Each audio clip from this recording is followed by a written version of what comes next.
मेरा नाम पूजा है। मैं राजस्थान के नागौर की रहने वाली हूँ। ये कहानी आज से करीब 2 साल पहले की है, जब मैं 11वीं क्लास में थी। मेरी जिंदगी बहुत साधारण थी। सुबह स्कूल जाना, दोपहर में घर आना, थोड़ा पढ़ना और फिर घर के कामों में मम्मी का हाथ बटाना। मैं ज़्यादा बाहर नहीं जाती थी और ना ही मेरी किसी से खास दोस्ती थी। हमारे घर की गली बहुत छोटी थी और घर इतने पास पास थे कि छत पर खड़े होकर सामने और बगल वाले घर साफ दिखाई देते थे। हमारे बगल वाला घर कुछ महीनों तक खाली था, फिर एक दिन वहां नए लोग आकर रहने लगे। उसी घर में वो रहता था राहुल।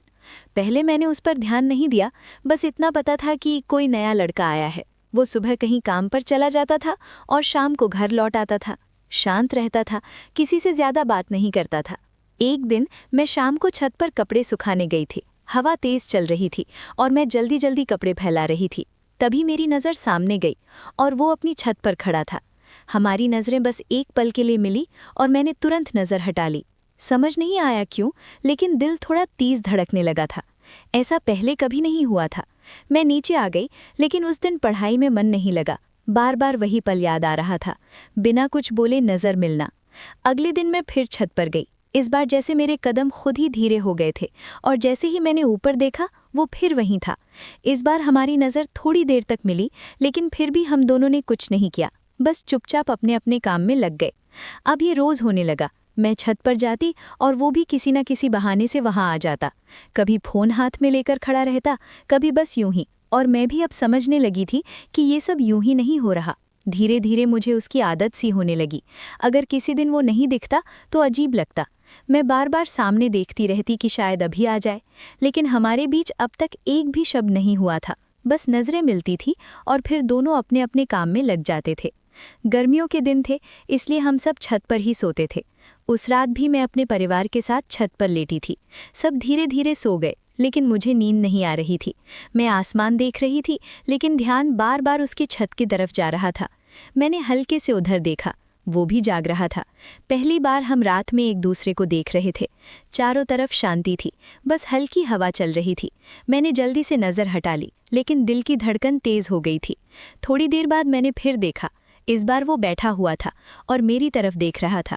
मैं घबरा गई, लेकिन इस बार नज़र नहीं हटाई। कुछ पल हम दोनों बस एक दूसरे को देखते रहे, बिना कुछ बोले। फिर उसने हल्का सा हाथ उठाकर इशारा किया, जैसे पूछ रहा हो कि मैं जाग रही हूं या नहीं। मैंने कुछ नहीं कहा, बस धीरे से सिर हिला दिया। यही हमारी पहली बात थी, बिना बोले। उस रात मुझे बिल्कुल नींद नहीं आई। बार बार वही सब दिमाग में चलता रहा। समझ नहीं आ रहा था कि ये सब सही है या गलत, लेकिन इतना ज़रूर महसूस हो रहा था कि अब सब पहले जैसा नहीं रहेगा। अगले दिन मैं पूरे समय चुप रही। मम्मी ने पूछा भी, लेकिन मैंने कुछ नहीं बताया। मैं खुद ही उलझी हुई थी।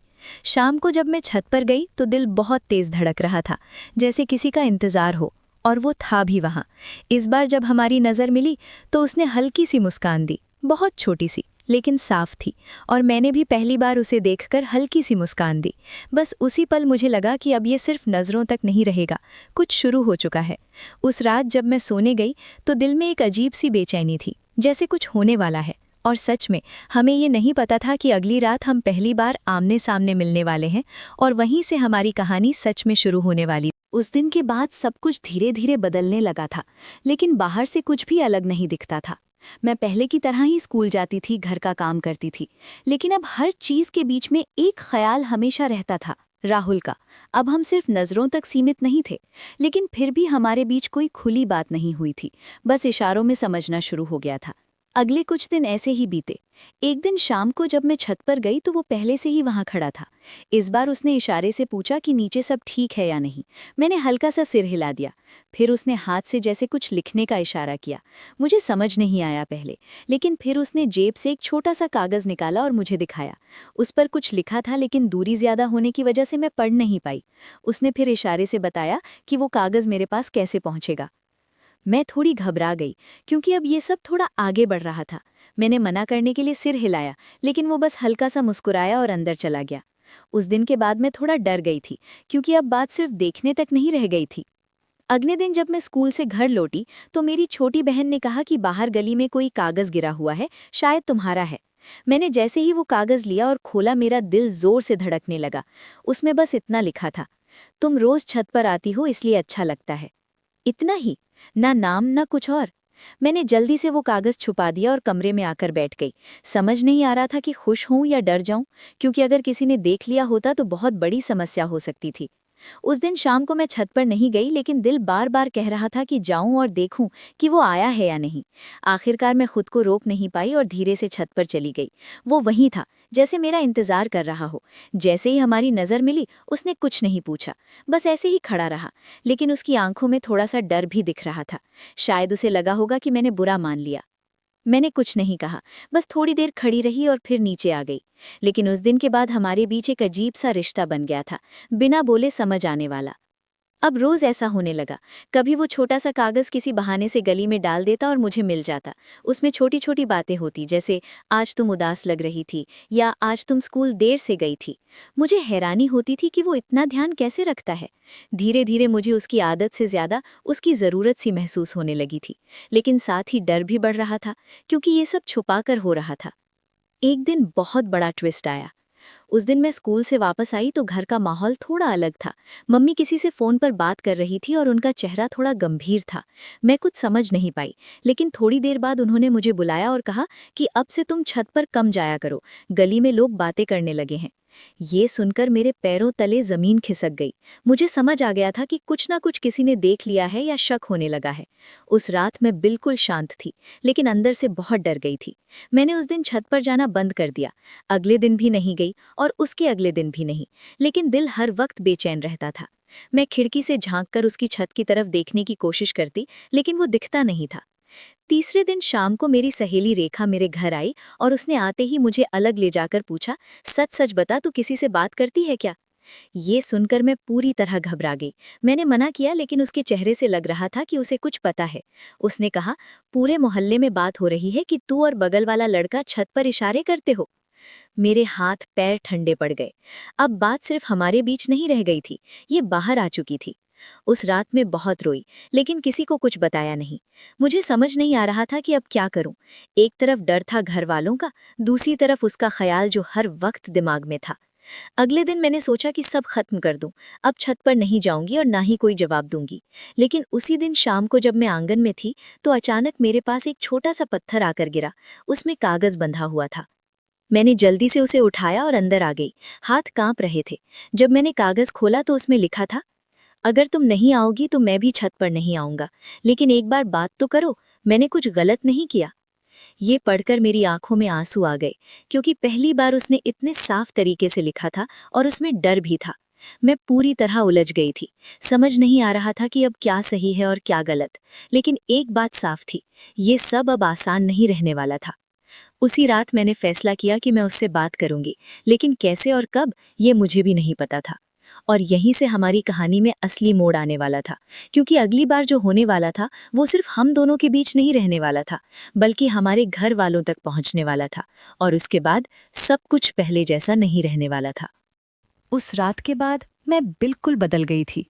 बाहर से सब पहले जैसा ही था। मैं सुबह उठी, स्कूल गई, घर का काम किया, सब कुछ वैसे ही चलता रहा। लेकिन अंदर से जैसे कुछ गहरा जुड़ चुका था। अब हर छोटी चीज में उसका ख्याल आता था, और सबसे ज्यादा उस रात की हर एक बात बार बार याद आती थी। उसकी आवाज़, उसका मेरे पास बैठना, उसका हाथ पकड़ना, वो सुकून जो मैंने पहली बार महसूस किया था। उसके बाद हम रोज नहीं मिल पाते थे, लेकिन अब मौका मिलते ही एक दूसरे को देखने की कोशिश करते थे। अब नज़रों में पहले वाली झिझक नहीं थी, बल्कि एक अपनापन था, जैसे हम बिना बोले भी बहुत कुछ समझ जाते थे। लेकिन साथ ही डर भी बढ़ता जा रहा था, क्योंकि अब बात सिर्फ दिल तक नहीं रही थी, अब ये सब सच में हो चुका था। कुछ दिन ऐसे ही निकल गए, फिर एक रात फिर से उसका मैसेज आया। इस बार उसने लिखा, आज मिल सकते हैं क्या? मेरा दिल फिर से तेज धड़कने लगा। मैं कुछ देर तक सोचती रही, लेकिन इस बार मैंने ज्यादा देर नहीं लगाई। मैंने सिर्फ इतना लिखा, हाँ। उस रात का इंतजार पहले से भी ज्यादा था। जब सब लोग सो गए तो मैं फिर धीरे धीरे उठी, और इस बार मेरे कदम पहले से कम कांप रहे थे, लेकिन दिल में हल्की सी घबराहट अभी भी थी। मैं चुपचाप घर से बाहर निकली और उसी जगह पहुंची जहां हम पहले मिले थे। वो पहले से वहां खड़ा था, जैसे उसे पूरा यकीन था कि मैं आऊंगी। जैसे ही मैं उसके पास गई, उसने बिना कुछ बोले हल्की सी मुस्कान दी, और इस बार हम पहले से ज्यादा करीब खड़े थे। ना कोई जल्दी, ना कोई हड़बड़ी, बस एक सुकून था। हम धीरे धीरे चलकर गली के उसी कोने में बैठ गए जहां कोई हमें आसानी से नहीं देख सकता था। उस रात हम पहले से ज्यादा खुले थे। हमने अपने डर के बारे में बात की, घर वालों के बारे में बात की, और ये भी कि आगे क्या होगा। लेकिन इन सब बातों के बीच भी एक चीज साफ थी कि हम एक दूसरे से दूर नहीं रह पा रहे थे। धीरे धीरे बात करते करते कब हम एक दूसरे के और करीब आ गए पता ही नहीं चला। इस बार जब उसने मेरा हाथ पकड़ा तो मैंने उसे रोका नहीं, बल्कि खुद उसका हाथ थोड़ा और कसकर पकड़ लिया। उस पल में कोई डर नहीं था, बस एक एहसास था कि मैं उसके साथ सुरक्षित हूँ। हम दोनों बहुत देर तक ऐसे ही बैठे रहे, कभी बात करते, कभी चुप हो जाते, और बस एक दूसरे के साथ उस पल को महसूस करते रहे। रात की खामोशी में हर छोटी बात भी खास लग रही थी, जैसे समय रुक गया हो। कुछ देर बाद मैं उसके कंधे के पास आकर बैठ गई, और उसने भी धीरे से अपना सिर मेरी तरफ झुका लिया। हम दोनों बस ऐसे ही बैठे रहे, बिना कुछ कहे। उस पल में कोई जल्दी नहीं थी, बस साथ रहने का सुकून था। कभी कभी हम एक दूसरे को देखते और हल्का सा मुस्कुरा देते, जैसे बिना बोले ही सब कुछ कह दिया हो। उस रात हमें दुनिया की कोई परवाह नहीं थी, बस ये एहसास था। उस रात हम दोनों एक दूसरे के हो गए थे। अब मुझे उसने बहुत ही अच्छे से अब आगे क्या बोलूं, आप समझ ही गए होंगे। उस रात की बातें मुझे बहुत याद आती हैं, आज भी। फिर रात धीरे धीरे गुजरती गई और हमें एहसास ही नहीं हुआ कब इतना समय बीत गया। जब दूर से सुबह होने की हल्की सी आहट आई तो मुझे फिर से वही डर महसूस हुआ। मैंने तुरंत कहा, मुझे अब जाना होगा। वो कुछ पल चुप रहा, फिर उसने धीरे से कहा, काश ये रात थोड़ी और रुक जाती। मैंने कुछ नहीं कहा, क्योंकि मैं भी यही चाहती थी, लेकिन जाना ज़रूरी था। मैं धीरे से उठी और जाने लगी, तभी उसने फिर से मेरा हाथ पकड़ लिया। इस बार उसकी पकड़ थोड़ी मजबूत थी, जैसे वो मुझे रोकना चाहता हो, लेकिन फिर उसने खुद ही हाथ छोड़ दिया। हम दोनों कुछ सेकंड तक एक दूसरे को देखते रहे, जैसे ये पल खत्म ना हो। फिर मैंने धीरे से सिर हिलाया और वापस चलने लगी। इस बार मैंने पीछे मुड़कर देखा, वो अभी भी वहीं खड़ा था, मुझे देख रहा था। मैं जल्दी जल्दी घर पहुंची और चुपचाप अपनी जगह पर आकर लेट गई। लेकिन इस बार नींद नहीं आई, क्योंकि दिल में खुशी भी थी और डर भी। सुबह सब कुछ सामान्य था, लेकिन मुझे अंदर से लग रहा था कि कुछ बदलने वाला है। और सच में, उसी दिन दोपहर में जब मैं घर पर थी तो पापा ने अचानक मुझसे पूछा, तू रात को बाहर गई थी क्या? ये सुनकर जैसे मेरे पैरों तले जमीन खिसक गई। मैं कुछ बोल नहीं पाई, बस मना कर दिया। लेकिन उनकी नज़रों में शक साफ दिखाई दे रहा था। मुझे उसी पल समझ आ गया कि अब ये सब ज़्यादा दिन छुपने वाला नहीं है, और जो हमने महसूस किया वो अब आसान नहीं रहेगा। लेकिन एक बात पक्की थी कि जो भी हुआ वो सच्चा था, और शायद ज़िंदगी में पहली बार इतना सच्चा। आज जब मैं ये सब याद करती हूँ तो वो रातें, वो बातें और वो एहसास, सब कुछ आज भी वैसा ही लगता है जैसे कल की बात हो। और शायद यही सच्चे प्यार की पहचान होती है कि वो कभी पूरी तरह ख़त्म नहीं होता। अगर आपको मेरी ये कहानी पसंद आई हो तो चैनल को ज़रूर सब्सक्राइब करें। आपके एक सब्सक्राइब से हमें और ऐसी सच्ची कहानियाँ लाने का हौसला मिलता है। और मेरे वीडियो देखने के लिए दिल से धन्यवाद। I love you.